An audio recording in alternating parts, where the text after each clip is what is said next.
A OAB, a Ordem dos Advogados do Brasil, acionou o Supremo contra uma lei de Santa Catarina que proíbe cotas e outras ações afirmativas, cotas raciais em instituições de ensino no Estado, alegando que essa norma representa um profundo retrocesso social. Eu vou levantar aqui devagarzinho para receber aqui no nosso Morning Show, direto de Santa Catarina, o repórter João Sagaz, repórter. Oi, João, tudo bem? Alegria ter você aqui conosco. Seja bem-vindo. Nos conte aí sobre esta decisão polêmica do governador. Proibiu as cotas raciais.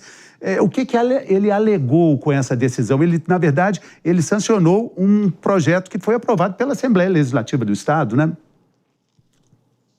É isso mesmo, Fernando. Bom dia a todos que nos acompanham no Morning Show. E a ação protocolada pela OAB Nacional, que possui 22 páginas, já está sob análise do ministro Alexandre de Moraes e é claro que ele está respondendo interinamente até o momento pela presidência do Supremo Tribunal Federal até o período de recesso judiciário. No documento, a entidade aponta que a lei de Santa Catarina não apenas veda de forma ampla qualquer ação afirmativa no ensino superior, inclusive em instituições que recebem recursos públicos, o que, segundo a OAB, interfere diretamente nas diretrizes nacionais de educação. Um dos pontos centrais da ação é a alegação de que o Estado usurpa competência da União, já que políticas de acesso ao ensino superior, como o sistema de cotas, são reguladas por leis federais, entre elas o Estatuto da Igualdade Racial. Além disso, a OAB também questiona a seletividade da norma, que proíbe cotas raciais, mas mantém a possibilidade de reservas de vagas para pessoas com deficiência, o que, na avaliação da entidade, fere o princípio da igualdade material. Outro argumento utilizado pela OAB é que a lei foi proposta pelo Legislativo Estadual, mas avança sobre regras de contratação e concursos públicos, que é constitucionalmente uma área privativa ao governador. Além da OAB, o Partido dos Trabalhadores e a Coalização Negra por Direitos também acionaram o STF pedindo a suspensão imediata da lei e a declaração de inconstitucionalidade total. Caso o Supremo Tribunal Federal acate o pedido liminar, o governador de Santa Catarina e a Assembleia Legislativa do Estado, eles devem ser notificados e se manifestar, assim como a AGU e a Procuradoria-Geral da República. O caso segue em análise e deve ter desdobramento ainda durante o recesso judiciário. Volto com vocês aí no estúdio. Muito obrigado, João. Muito obrigado pelas informações. Vamos acompanhar tudo isso de perto. Você tendo outras informações, nos chame aqui. Sempre muito bem-vindo aqui no nosso Morning Show. Bom trabalho para você. Ótima terça-feira. Então, poxa vida, vamos falar sobre isso. É importante dizer que são as cotas raciais. O governador disse que, com isso, ele vai privilegiar situações de candidatos que têm uma vulnerabilidade econômica. Santa Catarina, só para também pontuar, é o estado que tem a menor população negra do Brasil, fica aí em cerca de 23%, né, da população de Santa Catarina, que é a população negra. Mas é preciso lembrar que o Brasil tem 55,5% da população que se denomina parda ou negra, né? Denominação. Vamos lá, quero ouvir a Jess primeiro para a gente fazer uma rodada. A OAB, ela está fazendo hoje um trabalho maravilhoso de assessoria jurídica em relação a medidas que estão mais no espectro e na lógica da esquerda do que em relação à defesa dos advogados. Este é um ponto que muito me preocupa. Meu pai é advogado, sempre está lá falando sobre essa situação. Hoje no Brasil a gente tem advogados passando por ameaças, situações vexatórias e isso não está sendo endereçado.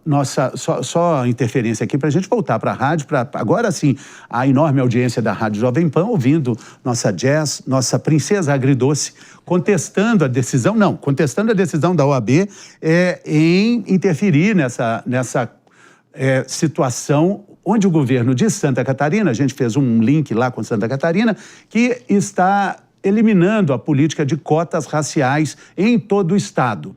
O governador segue uma decisão da Assembleia Legislativa e ele acha que essa política de cotas ela acaba atrapalhando a entrada na universidade de pessoas que têm vulnerabilidade econômica. E ele está correto. A lógica deve ser econômica, porque a qualidade da educação, ela é econômica, ela não é racial. Mas, Jess, você não acha que a vulnerabilidade econômica está mais presente entre a população negra? Eu não diria nem que eu acho, isso é um fato. Só que, se ela está mais presente na população negra, as pessoas negras continuarão sendo atendidas dentro da lógica das cotas socioeconômicas. Agora, o que me preocupa nessa matéria, em tudo isso, é a judicialização presente sempre na política brasileira.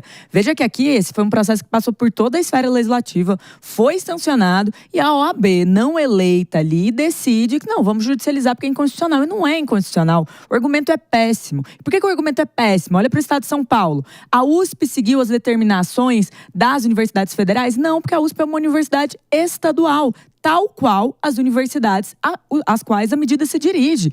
Então, quando se coloca nessa conta da inconstitucionalidade para acabar no Supremo e se dá uma determinação que muitas vezes vai contra o que a população local quer, é absurdo. É muito importante colocar também que existe a histórica autonomia universitária, Henrique. Não, existe autonomia universitária dentro de alguns limites, né? Nesse caso, a OAB tem razão, tem que judicializar, até porque a aprovação no estado de Santa Catarina passa por cima de uma competência que é federal. Não passa. Nesse caso, a gente não tem que debater aqui se a gente concorda, se a gente discorda. Há uma competência federal, essa competência federal precisa ser respeitada e, portanto, o Estado, né, todos os estados da União, precisam respeitar aquilo que foi decidido pelo Legislativo Federal. Isso é o básico da nossa Constituição. Agora sim, o governo de Santa Catarina parece que é contra cotas, parece que não gosta tanto dessas políticas, mas investir milhões e milhões de reais em universidades nota 1 no exame de aprovação, né, para verificar a qualidade dos cursos, aí tudo bem.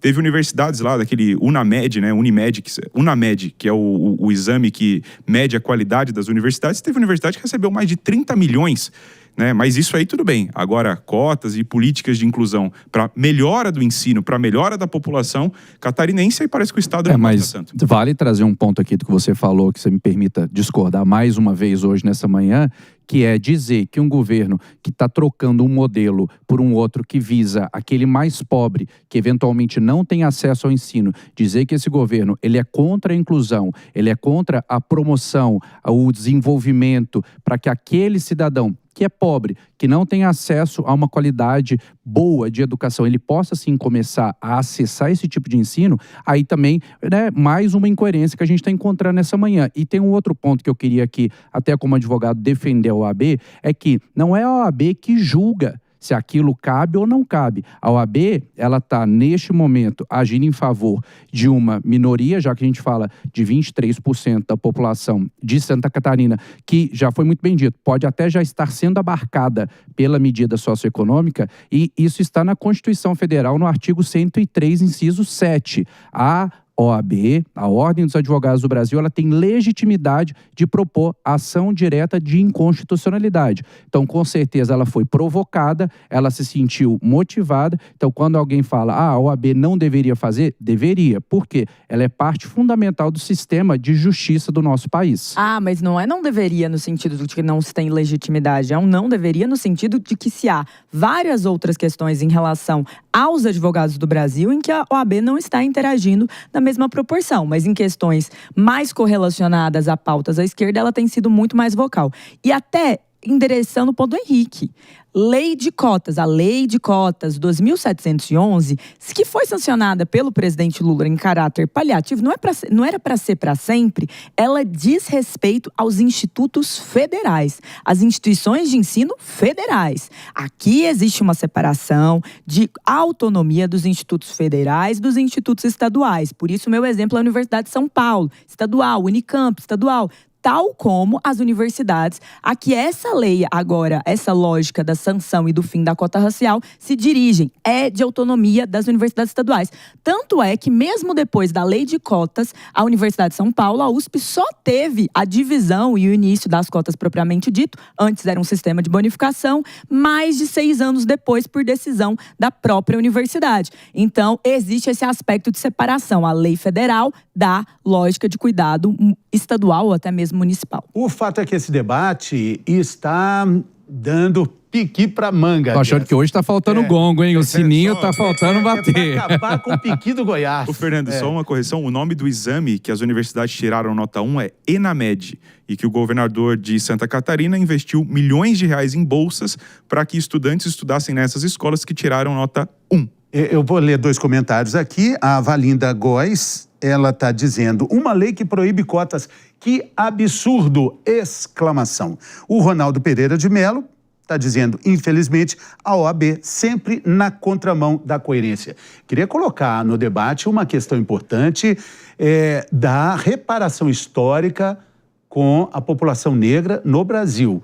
Eu acho que a gente tem que discutir isso, mas tem que colocar esse item na discussão. Vou começar esse debate concordando absolutamente que existe uma reparação histórica, sim, que tem que ser feita, mas, mais uma vez, eu uso discordar das medidas do governo federal, que não visa, em boa parte dessas medidas, de fato, promover um desenvolvimento. E quando a gente está falando de desenvolvimento, é educação de qualidade desde o ensino básico também, aquilo que também tem competência municipal, estadual, todo mundo faz parte dessa escala. Além disso, a gente tem que lembrar que uma vez que você sai de uma faculdade, de uma universidade, você precisa de emprego, né? O que acontece? A pessoa sai, muitas vezes até bem qualificada, de várias instituições de ensino do nosso país, que apesar de muitas estarem, né, muito mal, existem ainda boas instituições, mas não tem emprego. E por que não tem emprego? Porque a gente não gera inteligência no nosso país. Você pode ver, teve um caso recente aí de 2 jovens brasileiros que foram para os Estados Unidos e recentemente venderam uma empresa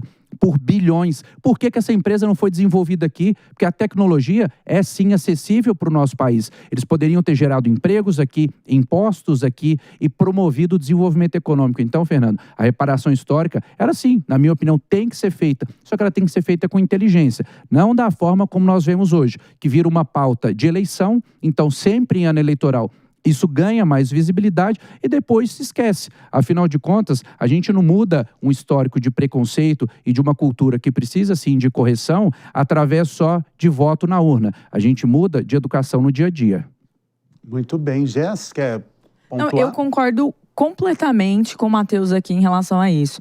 Quando nós estamos falando de reparação e de modificação e de transformação social, e aqui eu vou usar até um autor de esquerda, Gessé de Souza, que concorda que essas divisões em relação à raça, a questão racial, elas são extremamente, elas não têm um olhar tão direto ao indivíduo e à questão do tempo. Mais importa o tempo, o acesso à educação do que qualquer questão racial.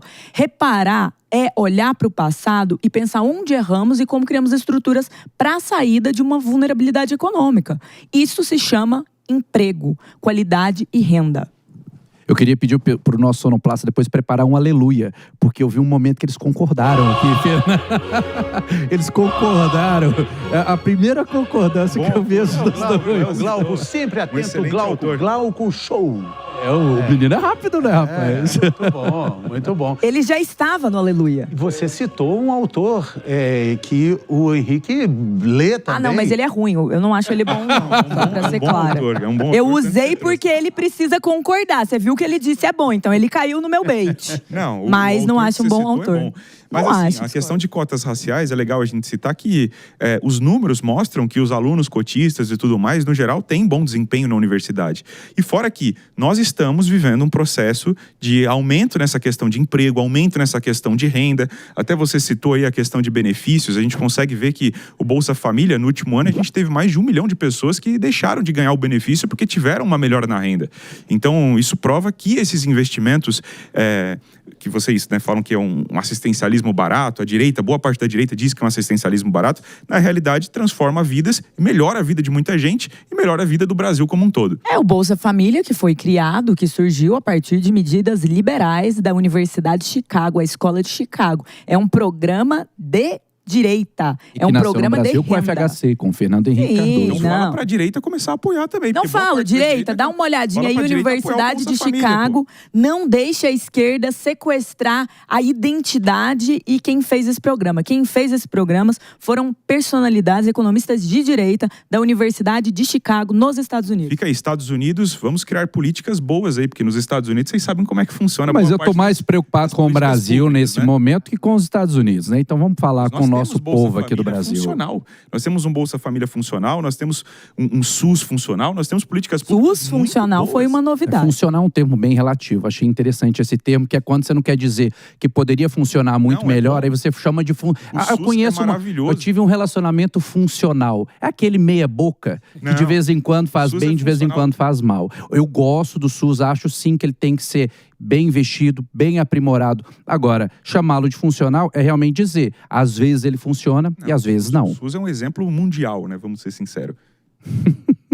Bom, eu vou deixar por aqui, porque se a gente for render o SUS agora, que eu sou a favor, Fernando, nós vamos muito longe. Que bom que você é a favor, pelo menos isso. Sou a favor. Jess, o que você acha do SUS, rapidinho, só pra... Eu acho que ele precisa melhorar muito e que se a gente tivesse um governo federal que tivesse olhado mais no Ministério da Saúde, que foi super criticado, até rifaram, né, a ministra Nízia, o SUS seria ainda melhor. O meu desejo é o fim da corrupção, em vez de ter desvio, sabe? Vai pra saúde. Maravilhoso. Não existe nenhum país no mundo com 200 milhões de habitantes que tem um sistema único de saúde como o SUS. Sim, por isso que ele tem que ser mantido e aprimorado. Você tem toda a razão. Por isso que a gente precisa lembrar que a corrupção mata, porque muitas vezes ela desvia do SUS. Por isso nós precisamos combater essa impunidade tão frequente no Brasil. Que é quando o remédio não chega na ponta, que é quando não tem médico que está sendo pago para atender, que é quando o farmacêutico da farmacinha lá diz, olha, acabou o remédio. É isso, é dizer que o SUS deveria ter muito mais atenção e muito mais investimento. Mas para isso, a gente tem que acabar com a corrupção no nosso país antes. Gente, por falar em SUS, eu quero aproveitar o gancho aqui para